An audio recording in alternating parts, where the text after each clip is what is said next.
Hello mga ka-trackers!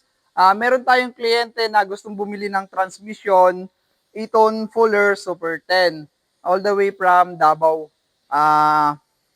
Papakita lang namin sa inyo na gumagana siya mga ka-trackers, kung paano siya gumagana. Ito, pag nag-1 ka mga ka-trackers, yan, number 1. Pag nag-number 2 ka na, pipitikin mo lang to, aapa ka ng clutch. Pag bitaw mo ng clutch, number 2 na. Pag number 3 mo naman, pitik mo to pababa. Pasok mo lang diretso dyan, 3 na yan.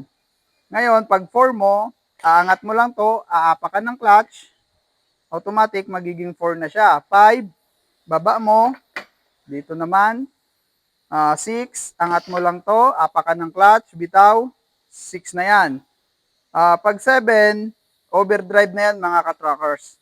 Pipitikin mong ganun, yan, naka-overdrive na, 7, up, yan, 7,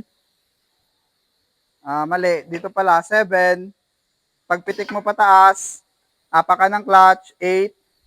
Baba, 9. Apa ka na, pipitikin mo to, apa ka ng clutch, 10. Ayun mga ka-trackers. Mamaya, papakita namin yung laman loob at kung paano gumagana yung overdrive at high and low.